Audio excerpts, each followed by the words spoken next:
प्यारे बच्चों नमस्कार। मैं Udayveer Singh Mavi, chemistry lecturer, government senior secondary school Hodal, आज आपका स्वागत करता हूं क्लास 11th केमिस्ट्री के unit number 4 chemical bonding and molecular structure के पार्ट 2 के अंदर। और प्यारे बच्चों पार्ट 2 में हम पढ़ने वाले हैं टाइप ऑफ केमिकल बॉन्ड्स। पहले एक बार जो पार्ट 1 है हमारा, उसके बारे में मैं ब्रीफली आपको थोड़ा सा बता देता हूं। पार्ट 1 में हम लोगों ने डिस्कस किया था केमिकल बॉन्डिंग क्या होती है और क्यों एटम्स के बीच में बॉन्ड बनता है। उसके बाद हमने डिस्कस किया था Lewis octet theory, electron dot structures और इलेक्ट्रॉनिक थ्योरी ऑफ वैलेंसी को, जिसमें हमने लीविस ऑक्टेट थ्योरी की जो लिमिटेशंस थी, 4 लिमिटेशन, उनको बताया था। प्यारे बच्चों आज हम पढ़ने वाले हैं केमिकल बॉन्ड के जो 2 टाइप होते हैं, उन 2 टाइप्स के इंट्रोडक्शन के बारे में, और उसके बाद हम पढ़ेंगे आयनिक बॉन्ड को कंप्लीट करने की आज हम कोशिश करेंगे। इसके अलावा अगर हम टाइप ऑफ बॉन्ड्स के बाद बात करें तो जो लिमिटेशन ऑफ ऑक्टेट थ्योरी थी, लीविस ऑक्टेट थ्योरी, उसके बाद बचता है हमारा वीएससी पीआर थ्योरी। बहुत इंपॉर्टेंट टॉपिक इसके अंदर रहेगा, लेकिन हम उसको डिस्कस करेंगे कोवेलेंट बॉन्ड के डिस्कशन के बाद, वीएससी पीआर थ्योरी। उसके बाद हम बात करेंगे balance bond theory, VBT, then CFT और LFT, sorry not CFT, MOT, molecular orbital theory के बारे में, और देन हाइब्रिडाइजेशन। इसके बाद हमारे जो टॉपिक्स रहेंगे, कुछ बेसिक्स टॉपिक्स रहेंगे, जिसमें हमारा एक टॉपिक रहेगा बॉन्ड पैरामीटर्स। तो ये हमारा complete chemical bonding and molecular structure का यूनिट रहेगा, जिसमें हम bond angle, bond length, bond energy और फॉर्मल चार्ज, हाइब्रिडाइजेशन, ये 5-7 टॉपिक्स को हम इसमें पढ़ने वाले हैं। तो प्यारे बच्चों आइए बात करते हैं सबसे पहले टाइप ऑफ केमिकल बॉन्ड की। जैसा कि मैंने आपको पिछले लेक्चर के अंदर बताया था, जो केमिकल बॉन्ड होता है वो 2 एटम्स के बीच का फोर्स ऑफ अट्रैक्शन होता है, जो दोनों एटम्स को आपस में बांधे रखता है। The force of attraction which holds the 2 atoms with one another called chemical bond. प्यारे बच्चों जब 2 एटम आपस में कंबाइन होते हैं तो उनके कॉम्बिनेशन के लिए मैंने आपको 2 प्रिंसिपल्स बताए थे। एक प्रिंसिपल था कि अगर एटम कंबाइन होंगे देन दे लूजेज एनर्जी, और जितनी अमाउंट ऑफ एनर्जी वो लूज करते हैं उतना ही कोई केमिकल बॉन्ड स्ट्रांग होता है। तो एक प्रिंसिपल हमने बताया था आपको, एनर्जी का प्रिंसिपल, कि हमें किसी भी बॉन्ड का जो पता लगता है बॉन्ड एग्जिस्ट करेगा या नहीं करेगा, अगर करेगा तो वो कितना स्ट्रांग बनेगा, बॉन्ड एनर्जी। और सेकंड जो थ्योरी हमने लास्ट में आपको एक्सप्लेन की थी, Lewis octet theory of chemical bond, जिसमें बताया गया कि कोई भी एटम अपने वैलेंस सेल के अंदर 8 इलेक्ट्रॉन पूरा करने के लिए बॉन्ड बनाएगा। अब आपको सबसे पहले जो बात पता होना चाहिए वो ये है कि आपको एटम्स के इलेक्ट्रॉनिक कॉन्फ़िगरेशन का अंदाजा होना चाहिए।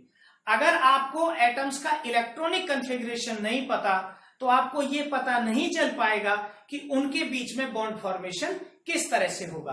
तो आइए सबसे पहले हम जो एटम्स के बीच में फोर्स ऑफ अट्रैक्शन बनता है उसके टाइप्स पर डिस्कस करते हैं। तो प्यारे बच्चों generally chemical bonds are of 2 type, ये 2 तरह के होते हैं। इनमें पहला टाइप होता है केमिकल बॉन्ड का आयनिक बॉन्ड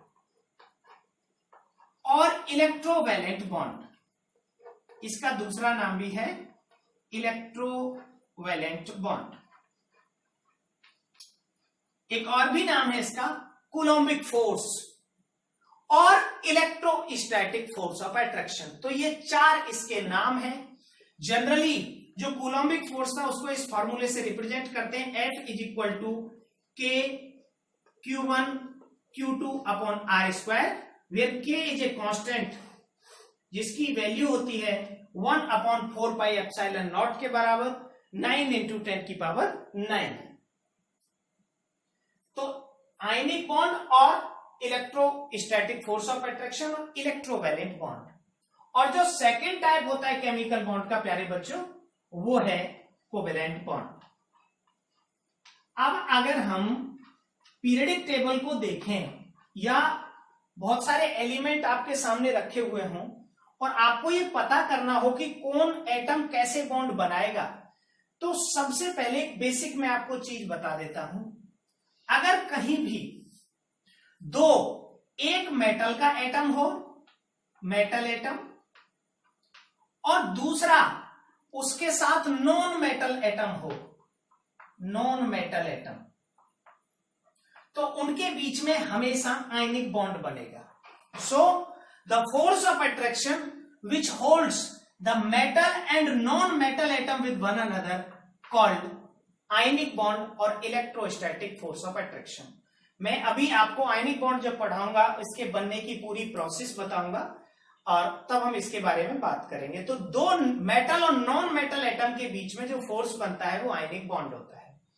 प्यारे बच्चों, जो दो नॉन मेटल एटम्स के बीच में जनरली बिल्कुल सिंपल डेफिनेशन तो यही है इसकी, बाकी ऐसा नहीं है कि मेटल कोवेलेंट बॉन्ड नहीं बनाते।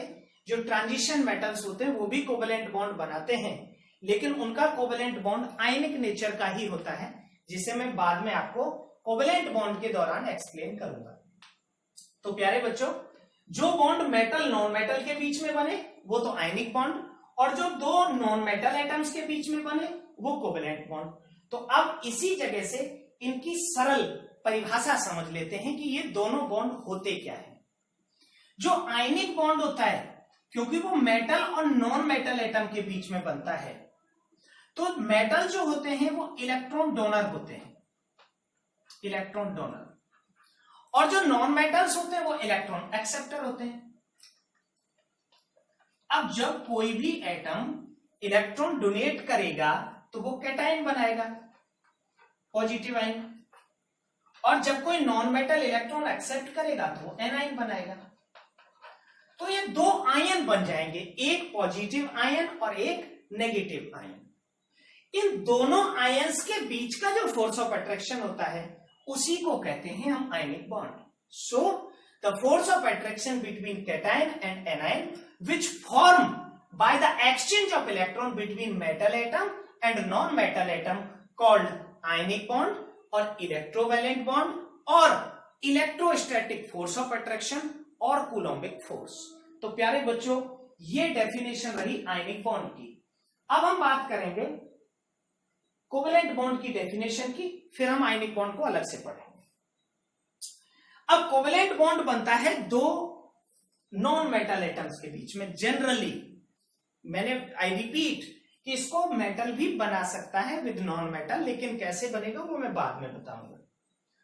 तो जो नॉन मेटल्स होते हैं उनके क्या कैरेक्टरिस्टिक्स हैं कि नॉन मेटल इलेक्ट्रॉन के एक्सेप्टर होते हैं। अब suppose that there are two non metal atoms, एक नॉन मेटल एटम है कार्बन और एक नॉन मेटल एटम है क्लोरीन। अब क्योंकि दोनों को ही इलेक्ट्रॉन की नीड है, अब कोई अगर एक एटम इलेक्ट्रॉन डोनर और एक एक्सेप्टर होता तो वो इलेक्ट्रॉन एक्सचेंज करके अपना ऑक्टेट कंप्लीट कर लेते, पर क्योंकि दोनों ही एक्सेप्टर हैं तो ये आपस में इलेक्ट्रॉन की म्यूचुअल शेयरिंग करते हैं। So the bond which formed by the mutual sharing of electron between two non metal atoms called covalent bond. तो प्यारे बच्चों, ये जो कोवेलेंट बॉन्ड होता है ये नॉन मेटल एटम्स के बीच में इलेक्ट्रॉन की शेयरिंग से बनता है। एग्जांपल इसका आप हाइड्रोजन ले सकते हैं, इसके पास एक इलेक्ट्रॉन है, दूसरा भी हाइड्रोजन है, उसके भी पास एक इलेक्ट्रॉन है, तो इनको दो इलेक्ट्रॉन करने हैं। इसने यहां से अपना डुप्लेट पूरा किया और इसने अपना यहां से डुप्लेट पूरा किया, इन दोनों के बीच में बन जाएगा H2। ये सिंगल बॉन्ड हुआ। ये मैं टाइप ऑफ कोवेलेंट बॉन्ड आपको बाद में बताऊंगा। इसी तरह यहां आप एग्जांपल ले सकते हैं NaCl का। Na के वैलेंस शेल में 281 इलेक्ट्रॉन होते हैं, Cl के 287 इलेक्ट्रॉन होते हैं। इसने एक इलेक्ट्रॉन अपना यहां डोनेट कर दिया, इसने प्लस बनाया, इसने माइनस, तो NaCl के बीच में बन जाएगा आयनिक बॉन्ड। अब इन दोनों बॉन्ड्स के बीच में एक बेसिक डिफरेंस है।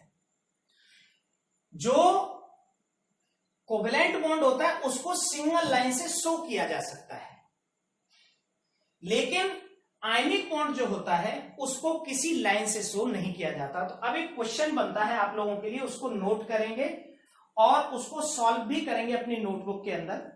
What is the difference between ionic and covalent bond? ये ऐसा क्वेश्चन है कि इससे छोटे छोटे इतने क्वेश्चन सॉल्व होंगे। मैं एक एग्जांपल देके बताता हूं इसी से। जो आयनिक बॉन्ड होता है ये नॉन डायरेक्शनल होता है नेचर में। नॉन डायरेक्शनल का मतलब इट फॉर्म्स एनीवेयर जहां पर पॉजिटिव और नेगेटिव चार्ज आ जाए। अगर सपोज एक पॉजिटिव आयन ये A+ है, तो जहां भी B- आएगा, अब वो चाहे यहां आए या यहां आए या यहां आए या यहां आए, आयनिक बॉन्ड इन दोनों के बीच में बनेगा ही बनेगा, because it is the force of attraction between two charged bodies. लेकिन कोवेलेंट बॉन्ड के केस में ऐसा नहीं है। कोवेलेंट बॉन्ड डायरेक्शनल होता है नेचर में, और ये पर्टिकुलर जगह पर ही बनता है। और इसी को एक्सप्लेन किया था VSEPR थ्योरी ने, जिसने ज्योमेट्री बताई थी कंपाउंड्स की स्ट्रक्चर या ज्योमेट्री, क्योंकि चैप्टर का कंप्लीट नाम है chemical bonding and molecular structure. तो मॉलिक्यूलर स्ट्रक्चर हम सिर्फ कोवेलेंट कंपाउंड की ही फाइंड करेंगे, आयनिक कंपाउंड की हम फाइंड करेंगे क्रिस्टल स्ट्रक्चर को। तो प्यारे बच्चों, ये दोनों आपके बॉन्ड के टाइप हुए, आयनिक और कोवेलेंट। तो आयनिक बॉन्ड हमारा नॉन डायरेक्शनल होता है, कोवेलेंट डायरेक्शनल होता है। जो आयनिक बॉन्ड होता है ये डिसोसिएटिव होता है नेचर का, कि ये पानी में घुलते ही आयंस में ब्रेक हो जाता है। लेकिन जो कोवेलेंट बॉन्ड होता है ये इजीली आयनाइजेबल नहीं होता। तो ये इनके बीच का डिफरेंस रहा। अब अगर मैं आपको एक और सरल से शब्दों में एक और चीज का जिक्र करूं, अगर एक बार ये कॉन्सेप्ट क्लियर होगा तो बड़ा अच्छा सा समझ आएगा। एक होता है परफेक्ट आयनिक बॉन्ड, मतलब अच्छे वाला आयनिक। एक होता है परफेक्ट कोवेलेंट बॉन्ड। दोनों के बीच का डिफरेंस यही था, दोबारा से क्लियर करता हूं। ये आयन होते हैं, चार्ज होता है इनके ऊपर। ये आयन नहीं होते, इनके ऊपर कोई चार्ज नहीं होता। एक बहुत अच्छा आयनिक बॉन्ड परफेक्ट आयनिक, एक बहुत अच्छा covalent bond perfect covalent bond. अब अगर कोई आयनिक कंपाउंड उसके परफेक्ट बनने की कंडीशंस हैं, वो अच्छा आयनिक बॉन्ड ना रहे, उसमें थोड़ा सा कोवेलेंट कैरेक्टर आ जाए, और कोई कोवेलेंट बॉन्ड अच्छा कोवेलेंट ना रहे, उसमें थोड़ा सा आयनिक कैरेक्टर आ जाए, तो अब हमारे बॉन्ड टाइप ऑफ बॉन्ड तो दो ही रहेंगे, लेकिन एक होगा ionic bond with covalent character, जिसको फजांस रूल ने एक्सप्लेन किया था, और एक होगा covalent bond with ionic character, जिसको डी स्मिथ इक्वेशन से एक्सप्लेन किया गया, जिनको बोला गया पोलर आयनिक कंपाउंड्स। तो प्यारे बच्चों, ये आपके दोनों टाइप के बॉन्ड का डिफरेंस और इनके जो डिफॉर्म करके आयनिक बॉन्ड और डिफॉर्म कोवेलेंट बॉन्ड के बारे में मैंने इंट्रोडक्शन दिया। अब हम पर्टिकुलर बात करेंगे एक कोवेलेंट आयनिक बॉन्ड के बारे में। तो अब आइए पढ़ते हैं आयनिक बॉन्ड। प्यारे बच्चों, जो हमारा आयनिक बॉन्ड होता है, जैसा मैं अभी इंट्रोडक्शन के दौरान बता रहा था कि दो आयंस के बीच का फोर्स ऑफ अट्रैक्शन होता है। अब हम आयनिक बॉन्ड में क्या क्या पढ़ने वाले हैं। सबसे पहले हमने जो डेफिनेशन और इंट्रोडक्शन था उसको पढ़ लिया। अब हमारा टॉपिक रहेगा formation of ionic bond. Ionic bond बनता कैसे है, फिर हम पढ़ेंगे properties of ionic compound, then we will talk about the formation of crystal lattice, then we talk about the calculation of lattice enthalpy and covalent character in ionic bond, जिसे मैंने अभी आपको बताया था फजांस रूल। तो ये हमारे topics रहेंगे आयनिक बॉन्ड के। तो सबसे पहले बात करते हैं हम आयनिक बॉन्ड बनता कैसे है। आयनिक बॉन्ड दो आयंस के बीच में बनता है, एक पॉजिटिव आयन होता है, एक नेगेटिव आयन होता है। लेकिन उससे पहले के जो स्टेप्स हैं उनको हमें समझना होगा। अब क्योंकि ये एक्सचेंज ऑफ इलेक्ट्रॉन से बनने वाला बॉन्ड है, तो एक्सचेंज ऑफ इलेक्ट्रॉन की प्रोसेस में पहले इलेक्ट्रॉन डोनेट करता है कोई एटम।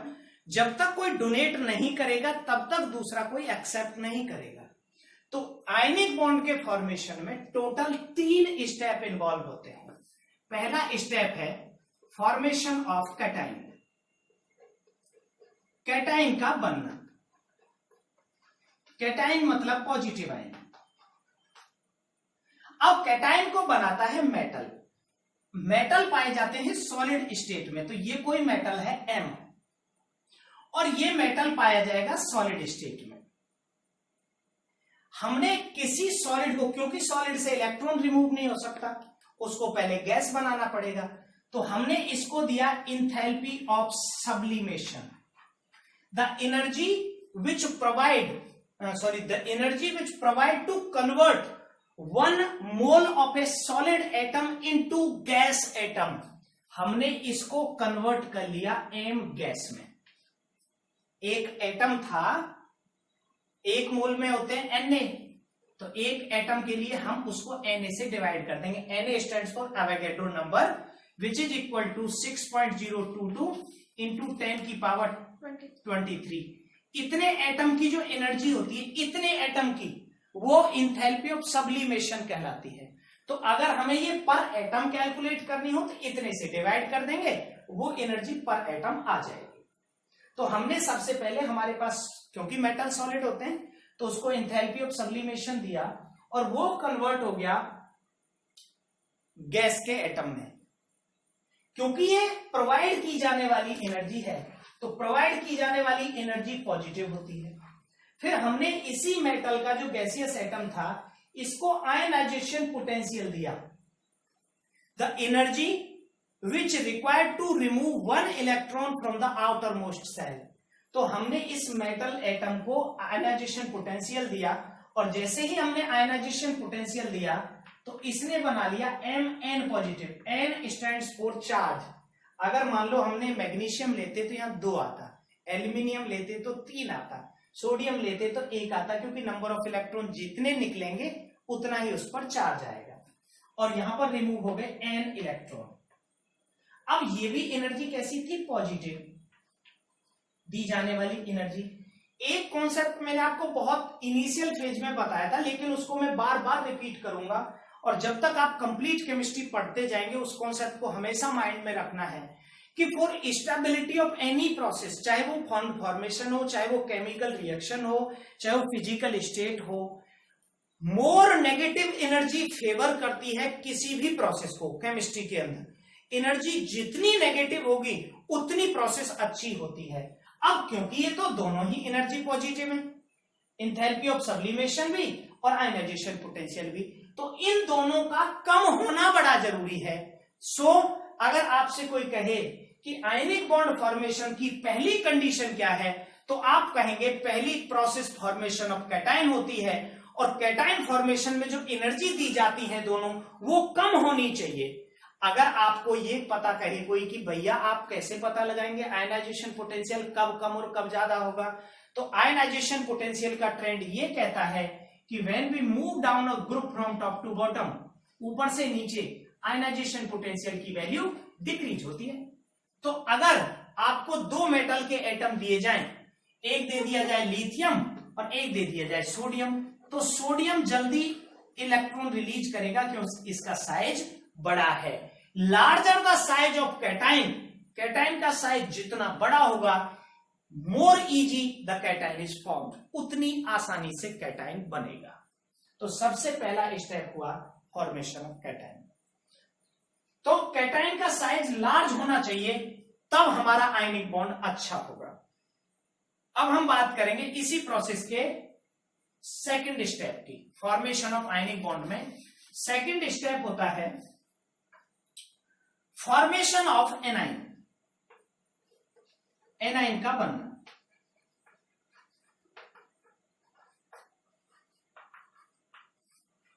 अब एनाइन बनाते हैं नॉन मेटल एटम। अब आपने देखा होगा जो नॉन मेटल एटम है, मोस्टली नॉन मेटल एटम अकेले एग्जिस्ट नहीं करते, वो कंबाइंड फॉर्म में किसी दूसरे मेटल के साथ एग्जिस्ट करते हैं। जैसे मैं और कॉन्सेप्ट यहां डिस्कस करूंगा उसके साथ साथ, जैसे सपोज हम यहां लेते सोडियम और यहां हम ले रहे हैं क्लोरीन, तो क्लोरीन कभी अकेला नहीं पाया जाता, क्लोरीन दूसरे क्लोरीन के साथ बॉन्ड बना के पाया जाता है। तो हमें इसमें इलेक्ट्रॉन ऐड करने के लिए इसको तोड़ना पड़ेगा, तो हमें देनी पड़ेगी यहां डेल्टा एच डिसोसिएशन, जिसको हम बॉन्ड डिसोसिएशन एंथैल्पी कहते हैं। अब क्योंकि हम इसे दे रहे हैं एनर्जी, ये भी पॉजिटिव है, तो ये कैसी होनी चाहिए, लेस। अब अगर हम क्लोरीन के साथ साथ फ्लोरीन भी ले लें, फ्लोरीन को भी सेम प्रोसेस हम रिपीट करें, यही वाला डेल्टा एच डिसोसिएशन दें, तो अब इन दोनों में से जो जल्दी बॉन्ड को तोड़ेगा वो अच्छा आयनिक बॉन्ड बनाएगा। अब यहां एक थोड़ा सा एक्सेप्शन है, वो क्या है समझिएगा, कि मैंने कहा ये एनर्जी हम, क्योंकि क्लोरीन और फ्लोरीन दोनों कंबाइंड फॉर्म में थे, तो हमें आयनिक बॉन्ड बनाने के लिए इनमें इलेक्ट्रॉन ऐड करना है। इलेक्ट्रॉन ऐड करने के लिए हमको इन एटम्स को अलग करना पड़ेगा। अब एटम अलग करने के लिए डिसोसिएशन एनर्जी देनी पड़ेगी। अब डिसोसिएशन एनर्जी का ये प्रिंसिपल है, ये इनवर्सली प्रोपोर्शनल होती है साइज के। साइज जितना बड़ा ये उतनी कम होती है। तो ये तो बड़ी आसानी होगी हमारी समझने में कि बड़ा तो क्लोरीन होता है, तो क्लोरीन का बॉन्ड जल्दी टूट जाएगा, जल्दी टूटेगा तो क्लोरीन जल्दी मिलेगा। तो इसका मतलब अच्छा आयनिक बॉन्ड कौन बनाएगा, क्लोरीन बनाएगा, क्योंकि Cl का नेगेटिव आयन, सॉरी Cl का एटम जल्दी मिलेगा। लेकिन ऐसा नहीं है, यहां ये एक्सेप्शन, यही एक्सेप्शन है कि जो डिसोसिएशन एनर्जी होती है because of very small size, fluorine में इलेक्ट्रॉन इलेक्ट्रॉन रिपल्सन हो जाता है और इसकी dissociation energy as compare to chlorine कम होती है, और इसके कारण इतनी प्रॉपर्टी चेंज होती है इस फ्लोरीन और क्लोरीन के केस में। Because when we move down a group from top to bottom the atomic size increases. Atomic size अगर इंक्रीज होगा तो डिसोसिएशन एनर्जी को निश्चित रूप से कम ही होना है। एग्जाम्पल मैं आपको 3-4 बॉन्ड्स के देता हूं। जैसे आपने लिया HF, HCl, HBr और HI, मैंने ये 4 आपको कंपाउंड लिख दिए, hydrogen fluoride, hydrogen chloride, hydrogen bromide and hydrogen iodide. अब अगर आपसे कोई कहे कि इनमें से अच्छा एसिड कौन सा होगा, तो अच्छा एसिड तो वो होगा जो हाइड्रोजन जल्दी देगा, और हाइड्रोजन वो जल्दी देगा जिसका बॉन्ड जल्दी टूटेगा, और बॉन्ड वो जल्दी टूटेगा जिसका बॉन्ड बड़ा होगा। तो सबसे इजीली बॉन्ड किसका टूटेगा, HI का। तो HI is strongest acid among the hydride of 17 group. अब क्योंकि बॉन्ड का साइज बढ़ा तो बॉन्ड जल्दी टूटा, लेकिन यहां ये केस नहीं है, यहां केस उल्टा है। बिकॉज ऑफ वेरी, अब ये बॉन्ड देर से टूटेगा, मैं कह रहा हूं देर से टूटेगा, ये बॉन्ड जल्दी टूटेगा। तो देर से टूटेगा इसका मतलब ये स्ट्रॉन्ग बॉन्ड हुआ। Same in case of chlorine and fluorine bond formation, कि क्लोरीन क्लोरीन की जो डिसोसिएशन है वो तो इजीली हो जाएगा, सॉरी फ्लोरीन फ्लोरीन का जब डिसोसिएशन इजी होगा तो एनर्जी कम देनी पड़ेगी। तो हमें यहां मिल जाएगा कोई भी एटम में, यहां M लिया था मैंने, यहां मैं B ले रहा हूं, B लिया और उसको हमने 2B में तोड़ दिया। ये सेकंड स्टेप है फॉर्मेशन ऑफ एनाइन। अब जो जितनी जल्दी टूटेगा उसका एनाइन उतना अच्छा बनेगा। इन दोनों के कंपैरिजन में फ्लोरीन होगा तो फ्लोरीन का एनाइन इजीली बनेगा। फिर हमने क्या किया, इसमें एक इलेक्ट्रॉन ऐड किया, और इलेक्ट्रॉन ऐड करने के बाद बन गया नेगेटिव, और यहां एक एनर्जी रिलीज हुई, उसका नाम है delta H, electron gain. Electron gain enthalpy. Dear friends, the energy release, अब रिलीज कैसे होगी इसको भी हमें समझना है, कि एक एटम होता है, मैं इसी का एग्जांपल यहां क्लोरीन का ले लेता हूं। ये एटम है, ये न्यूक्लियस है उसका, ये फर्स्ट सेल क्लोरीन में, ये सेकंड सेल क्लोरीन की, ये थर्ड सेल क्लोरीन की। अब इसकी तीसरी सेल में 7 इलेक्ट्रॉन है, ऐसे मूव कर रहे हैं, ये 7 इलेक्ट्रॉन है थर्ड सेल के। अब हमें इसी सेल में एक 8वां इलेक्ट्रॉन ऐड करना है, यहां इस जगह। इस इलेक्ट्रॉन पर नेगेटिव चार्ज है, ये न्यूक्लियस इसको अट्रैक्ट करेगा। अब जैसे ही इलेक्ट्रॉन को अट्रैक्ट करेगा तो इस इलेक्ट्रॉन के पास जो काइनेटिक एनर्जी होगी, ये इलेक्ट्रॉन यहां ऐड हुआ, इसने एक एनर्जी लूज की in form of kinetic energy, और जो एनर्जी लूज हुई व्हेन इलेक्ट्रॉन इज एडेड उसको कह दिया हमने इलेक्ट्रॉन गेन एंथैल्पी। अब बहुत दोबारा से एक सरल क्वेश्चन इन्हीं दोनों से, कि if we want to add electron to the chlorine and fluorine, दोनों में से जल्दी किस में ऐड होगा? प्यारे बच्चों, कंफ्यूजन नहीं पैदा करना है, चीजें थोड़ी सी कॉन्सेप्चुअल है, लेकिन अच्छा कॉन्सेप्ट है अगर समझने की कोशिश करेंगे। जो एटम जल्दी आइसोलेट होगा, मतलब डिसोसिएट होगा, वो जल्दी से आयन बनाएगा, फिर हमें इलेक्ट्रॉन ऐड करना है। इलेक्ट्रॉन जब ऐड होगा तो एक एनर्जी रिलीज होगी जिसको हमने बोला electron gain enthalpy. Periodic table में इलेक्ट्रॉन गेन एंथैल्पी का जनरल ट्रेंड है it increases left to right and decreases top to bottom. तो पीछे वाले मतलब जहां बढ़ेगी, पीछे वाले और ऊपर वाले जल्दी से इलेक्ट्रॉन ऐड करेंगे, इलेक्ट्रॉन गेन एंथैल्पी उनमें ज्यादा होगी तो वो जल्दी एनायन बनाएंगे। लेकिन मैं यहां समझा रहा हूं अगर मुझे एक इलेक्ट्रॉन क्लोरीन में जोड़ना हो, वही एक इलेक्ट्रॉन फ्लोरीन में जोड़ना हो, तो जल्दी किस में जुड़ेगा? तो क्योंकि छोटा साइज फ्लोरीन का है तो फ्लोरीन में जल्दी जोड़ना चाहिए। लेकिन क्योंकि उस छोटे साइज के कारण इसमें इतना बड़ा साइज है 7 इलेक्ट्रॉन, उसमें 2 ही सेल थी 7 इलेक्ट्रॉन, तो इलेक्ट्रॉन इलेक्ट्रॉन रिपल्सन होगा और रिपल्सन के कारण इलेक्ट्रॉन को ऐड करना मुश्किल होगा फ्लोरीन में। अगेन एक एक्सेप्शन है, the electron gain enthalpy increases left to right, तो सबसे ऊपर कौन हुआ? फ्लोरीन, तो फ्लोरीन की ज्यादा होनी चाहिए। And decreases top to bottom, तो सबसे ज्यादा फ्लोरीन की होनी चाहिए। लेकिन ज्यादा किसकी होती है? क्लोरीन की, because of very small size of fluorine और 7 इलेक्ट्रॉन होते हैं तो इलेक्ट्रॉन उसमें ऐड नहीं होता। तो एक मैंने यहां और बात आपकी क्लियर की कि ये जो एनर्जी रिलीज हुई है कैसे हुई। एनर्जी ऐसे रिलीज हुई कि जो इलेक्ट्रॉन आप निकाल के ला रहे थे किसी से, उसके पास बहुत काइनेटिक एनर्जी थी जो आपने यहां उसको दी थी आयनाइजेशन पोटेंशियल की फॉर्म में। जैसे ही वो एटम न्यूक्लियस के नजदीक आया उनमें अट्रैक्शन का फोर्स बना और जैसे ही फोर्स ऑफ अट्रैक्शन बना उसने वो एनर्जी जो काइनेटिक थी वो रिलीज कर दी और उसको हमने नाम दे दिया इलेक्ट्रॉन गेन एंथैल्पी का। तो प्यारे बच्चों, जितनी जल्दी इलेक्ट्रॉन ऐड होगा मतलब फोर्स ऑफ अट्रैक्शन जितना ज्यादा होगा उतनी ज्यादा एनर्जी रिलीज होगी और ये जितना छोटा साइज होगा उतनी जल्दी इलेक्ट्रॉन ऐड होगा। तो कैटायन होना चाहिए लार्ज और एनायन होना चाहिए स्मॉल, तब जाके ये कैटायन अच्छा बनेगा और एनायन अच्छा बनेगा। तो ये हुआ सेकंड स्टेप आयनिक बॉन्ड के फॉर्मेशन का। अब बात करेंगे हम third step, formation of crystal lattice. Third step है हमारा, जब ये दोनों आयन बन जाएंगे, एक कैटायन और एक एनायन, तो ये दोनों जब नजदीक आएंगे एक दूसरे के तो ये अट्रैक्ट करेंगे एक दूसरे को। जैसे Na+ हमने बना लिया प्लस Cl- आ गया, तो इन्होंने एक सॉलिड क्रिस्टल बनाया NaCl का और एक एनर्जी रिलीज की जिसका नाम है डेल्टा H लैटिस। तो ये भी रिलीज एनर्जी है। असल में जो इलेक्ट्रोस्टैटिक फोर्स होता है वो इन दोनों के बीच होता है। F इज इक्वल टू, लिखा हुआ था मैंने, चलो इरेज हो गया, F is equal to K Q1 Q2 upon R²। ये है वो आयनिक बॉन्ड। पहले हमने कैटायन बनाया, एनर्जी रिक्वायर्ड थी जो कम होनी चाहिए, कम होने के लिए साइज लार्ज हो। फिर एनायन बनाया, एनर्जी रिलीज हुई, रिलीज होने के लिए साइज स्मॉल हो।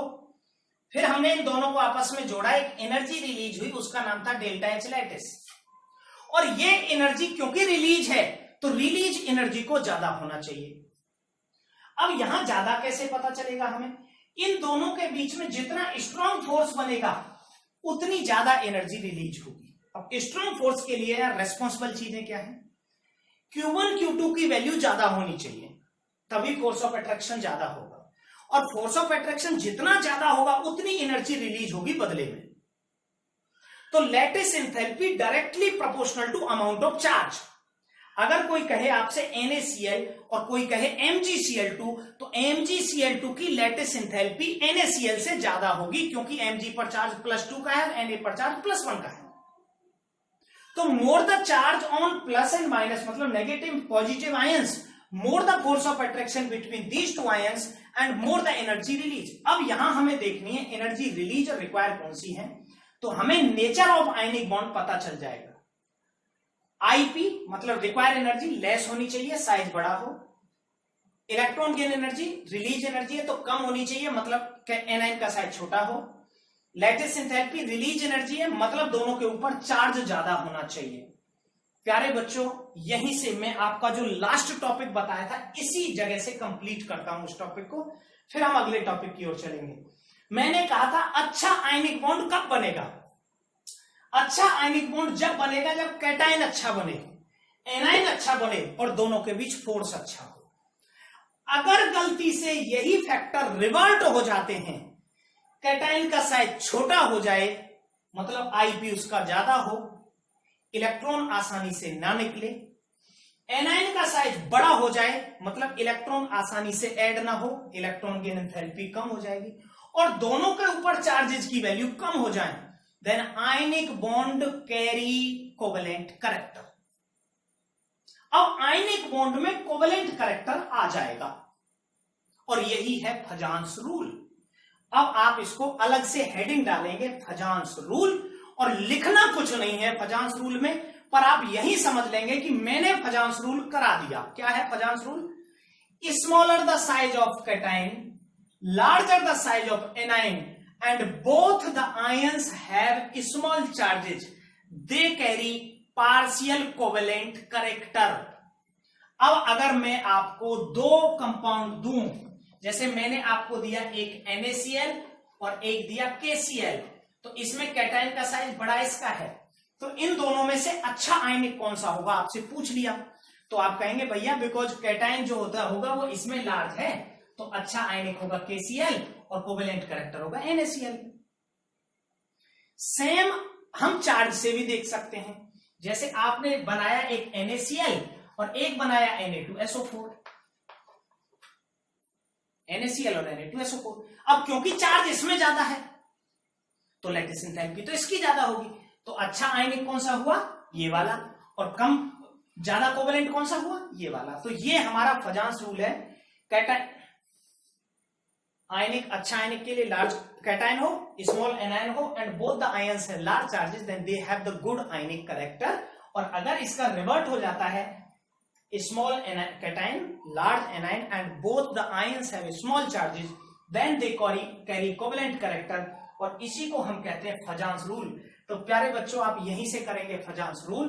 और अब मेरा अगला टॉपिक होगा इसी के अंदर, मैं फजान्स रूल दोबारा से आपको नहीं कराऊंगा, फिर भी अगर किसी की क्वेरी हो तो एक बार बुक से रीड जरूर करें इसको कि व्हाट इज फजान्स रूल। लेकिन इतना सा ही है, Fajans rule given to explain the covalent character in ionic bond. किसी भी आयनिक बॉन्ड का कोवेलेंट कैरेक्टर एक्सप्लेन करने के लिए दिया गया था फजान्स रूल। तो इससे कंपटीशन में बहुत सारे क्वेश्चन पूछे जा सकते हैं, जैसे आपको 4 आयनिक कंपाउंड दे देगा which is the more soluble in water, तो जो जितना आयनिक वो उतना ज्यादा सॉल्युबल। तो आप इजीली फजान्स रूल से कैटायन एनायन का साइज देखेंगे या चार्ज देखेंगे, आप उसका आयनिक कैरेक्टर डिसाइड कर देंगे। तो अब हमारा अगला टॉपिक होगा characteristic feature of ionic compounds. प्यारे बच्चों आयनिक बॉन्ड के अंदर अब हमारा टॉपिक रहेगा characteristic property of ionic compounds. इससे पहले मैंने आपको एक्सप्लेन कर दिया था फजान्स रूल, आयनिक बॉन्ड का फॉर्मेशन। अब अगर आपको कोई कंपाउंड अच्छा आयनिक है या नहीं है, उस बात के लिए उसकी फीचर्स को जानना होगा। सबसे पहला फीचर है इलेक्ट्रिकल कंडक्टेंस। प्यारे बच्चों जो आयनिक कंपाउंड होते हैं नेचर में, ये बहुत हार्ड सॉलिड होते हैं और ब्रिटल होते हैं नेचर में। मतलब इवन ये जो पत्थर टाइप होते हैं, सॉल्ट टाइप होते हैं, जैसे नमक होता है, जैसे hit by A solid surface वो बिखर जाते हैं, क्रिस्टल स्ट्रक्चर होती है। तो ये आयनिक कंपाउंड हार्ड होते हैं, ब्रिटल होते हैं, सॉलिड स्टेट में, क्योंकि चार्ज जो होगा negative is equal to positive होता है, तो टोटल चार्ज इन पर होता है 0, so they can not conduct electricity in solid state, but their molten form, liquid और मोल्टन फॉर्म में they can conduct electricity because of presence of 3 ions. More the number of ion present, more the conduction of electricity. तो ये इसकी पहली property हुई। इसकी second property है, मैंने पहले एक्सप्लेन कर चुका हूं, आयनिक बॉन्ड जो होता है वो नॉन डायरेक्शनल होता है नेचर में। नॉन डायरेक्शन का मतलब है it forms everywhere, non directional in nature. अगर कहीं पर आपको एक पॉजिटिव आयन मिला है तो इसके आसपास कहीं भी नेगेटिव आयन इसके जुड़ेगा और वो बॉन्ड बना लेगा, इसकी कोई डेफिनेट डायरेक्शन नहीं होती। तीसरी प्रॉपर्टी है इसकी हार्डनेस, ये बहुत हार्ड, रिजिड और ब्रिटल होते हैं नेचर में। चौथी प्रॉपर्टी है इनकी, इनके मेल्टिंग बॉइलिंग पॉइंट बहुत हाई होते हैं। Melting and boiling point. जितनी ज्यादा फोर्स ऑफ अट्रैक्शन होगा बिटवीन टू आयंस, उतने ही इनके मेल्टिंग बॉइलिंग पॉइंट ज्यादा होंगे। तो हाई मेल्टिंग बॉइलिंग पॉइंट के होते हैं। नेक्स्ट हमारा रहेगा last, solubility. Ionic compounds are highly soluble in water. कारण क्या है? क्योंकि आयनिक जो बॉन्ड होता है F = K Q1 Q2 upon R², इसमें यहां होता है डाई इलेक्ट्रिक कॉन्स्टेंट, और वाटर का डाई इलेक्ट्रिक कॉन्स्टेंट जो होता है वो बहुत ज्यादा होता है, नियर अबाउट 80 होता है। तो ये इसको न्यूट्रलाइज कर देता है।